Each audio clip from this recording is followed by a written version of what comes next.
This is already going better than I hoped. All right. Is the demon in the house?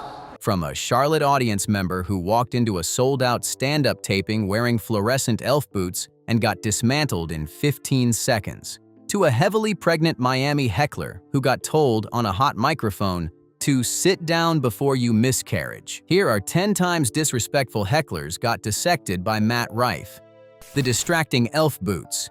Starting on the operating table with the smallest possible incision, Charlotte, North Carolina. A front-row audience member walks into a sold-out crowd-work taping wearing what can only be described as bright, curved, cartoonishly upturned elf boots. He's not heckling, he's just sitting there.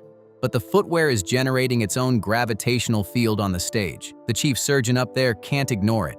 He doesn't pretend not to notice. He doesn't politely move on. He turns the entire room into a focus group on this man's life choices and asks, "What the fuck are you wearing, dog?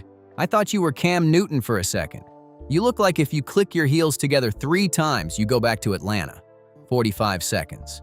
Visual identified, geographically diagnosed, surgically removed. The patient never raised his voice. He didn't have to. The Secretive Airline pilot. While the elf boots guy at least gave the surgeon something visual to work with, the next patient on the table actually thought she was the smarter one in the room. Same special, same crowd work bit. A woman volunteers that she's an airline pilot. The surgeon asks the obvious follow-up, which airline? And she goes coy. "I'm not saying." She wants the room to lean in. She wants to be mysterious. She wants to be the funniest person in the building for 10 seconds. The surgeon doesn't even pause. He just looks at her and says, "That's the spirit, I'm sure." If it was United or Delta, she would have said that. Diagnosis delivered. Patient unconscious. Because the second you withhold the brand name of a budget airline, you've answered the question. He just took her own silence and used it as the scalpel. The Boudoir calendar wife. Yet, while the airline pilot at least tried to be mysterious, the next patient in the operating theater tried to brag. Tempe, Arizona. A married couple in the front row. The husband leans in, microphone right there, and proudly announces that his wife gives him a custom monthly nude calendar every Christmas. Themed photo shoots. One of the months, apparently, involves her shooting Roman candles. He thinks this makes him look fun. He thinks this makes him look interesting. The surgeon listens, lets him finish, and then quietly notes that this couple has 3 kids, and asks the audience to picture those 3 kids walking into the kitchen and finding a calendar on the fridge with "soccer practice" written under mom's just gaping asshole. That's the move. He didn't attack the wife. He didn't attack the husband. He attacked the kitchen of their suburban home, 12 years from now. The "you blow me" family. But while the calendar dad walked himself into the operating theater, our next patient came pre-rehearsed. Same crowd work special. A mother-daughter duo sitting together, completely prepared with their material. The daughter leans into the mic and announces, clearly waiting to drop this line all night, that she runs her mom's business. The business is called "You Blow Me." The mom teaches blowjob classes. Mom adds her own bullet point. She turns people into 3-minute miracles. They are radiating triumph. They've delivered the rehearsed shock. They expect the surgeon to recoil. Instead, he doesn't even look surprised. He just glances at the mom, does the math on the rap lyric reference floating in the air and says, "You don't cook? You don't clean? Okay, Cardi B, chill the fuck out." The entire family enterprise reduced to a WAP punchline, their pre-written gotcha, autopsied in real time. The Underage Escaper, Miami Improv. While the "You Blow Me" family was at least trying to be loud, the next patient went the opposite direction. He tried to be mysterious. Miami Improv. The surgeon asks a young guy in the audience how old he is. Easy question. 1-word answer. The kid instead decides to be cryptic. I can't legally say it. He thinks he's being interesting. He thinks he's keeping the room guessing. The surgeon doesn't engage with the mystery. He lifts an imaginary phone to his ear, completely ignores the patient, and pantomimes a phone call to authorities. "Hello? Did he? Yeah, one got out. She's been on a farm. Yeah, I'll get her back." Then turns back to the now 18-year-old kid and goes, "You're 18? Sorry, you're not gonna want her." Patient handled by being treated like an escaped pet. He didn't even speak to the kid directly. The Waitress Grandma. Yet, while the underage kid got the imaginary phone call treatment, the next patient walked herself onto the table by trying to soft pedal her resume. A club show, the surgeons doing crowd work with a family group, and an older woman, a grandmother here with her actual family, gets identified as a former employee of a local establishment called Colorado. Now, Colorado is a gentleman's club. The surgeon pivots gently. The grandma tries to walk it back. She volunteers sweetly, "I was a waitress." That's the moment. That's the patient handing the surgeon the scalpel. He doesn't slow down. He doesn't politely accept the cover story. He just looks at her, directly, in front of her family, and says, "Oh, you were a waitress? Okay, that just means you were ugly." Massive gasp, then a standing ovation. He used her own defense as the kill cut. The Radiology Couple. But while the grandma at least had the dignity to laugh through her own demolition, the next couple on the operating table got something far worse. They got psychoanalyzed live. Same crowd work special. A woman in the front row says she's an interventional radiology nurse.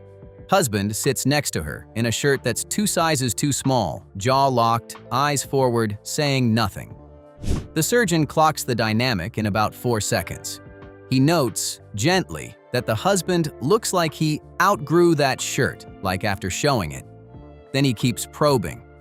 The wife reveals he's a former truck driver, now a stay-at-home dad. The husband still says nothing. And then the surgeon stops, looks at the husband's hands gripping his knees, and announces to the entire room, "His knuckles are turning white, dude. This is so bad." That's the kill. He didn't roast the wife. He diagnosed the husband's silent rage in the front row, on camera, with the room watching the meter rise. The Uber Pool X. Yet, here's the structural twist. Not every patient on this table gets dissected. Sometimes the chief surgeon turns the scalpel on himself. Same special. A woman in the crowd starts oversharing about her relationship with her ex, a guy who's currently in the middle of a divorce, which she's apparently fine with.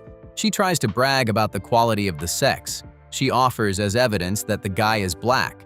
Now, every reflex in the room is expecting the surgeon to absolutely demolish her for the dating life chaos and the casual stereotype. Instead, he does the opposite. He pivots the entire weapon back at himself. Black? Yeah, he's not 7 inches. I don't drop off nobody at the airport. I got Uber pool dick at best, dude. Self-roast.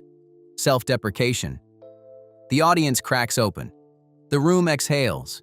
Even the chief surgeon checks himself onto his own table once a night. The comedian shouter. But while the self-roast bought the patient some recovery time, the next heckler walked into the operating theater swinging. Miami Improv. The surgeon is in the middle of an actual conversation with another front-row audience member. A different woman, disrespectful, dismissive, keeps interrupting from across the table. She tries to derail him. She tries to belittle him. And finally, sneeringly, she calls him, dismissively, just comedian. Like she's correcting his name tag, like she's putting him in his place. The surgeon doesn't argue with her. He doesn't escalate slowly. He just looks at her, full lights, full microphone, and says, "Watch the comedian roast like you don't like funny guys. You want to make the funniest one. You losing already. You don't have a stage? I feel like you dance on one." Stripper callback. Single sentence. She didn't speak again the rest of the set. The Seahorse Mom. Yet, while the comedian shouter got surgically exiled in one cut, the absolute apex of crowd work happened the same night, in the same Miami room, with the most chaotic patient on record, a heavily pregnant woman. She's standing up, turning around, jumping at the rows behind her, shouting unprompted facts about seahorses into the dead air. Mid-set, she announces, "I'm a mom in the seahorse community. The male seahorse is actually who gives birth." On stage, mid-bit. The room is genuinely getting nervous, not embarrassed, laughing, concerned for her. The surgeon watches this for one beat, and then he goes nuclear. He looks at her on a hot microphone in front of a packed room and says, "Bitch, sit down before you miscarriage. Were you crazy turning around jumping fucking chest fucking people? Crazy. Oh, irresponsible." The room loses its mind. standing tables. Shocked screams, the single most dangerous sentence ever said into a stand-up microphone. And it landed because she earned it. Proving that no matter how loud the heckler, how rehearsed the gotcha, or how chaotic the room, there's always one young surgeon in all black with a scalpel where his microphone should be.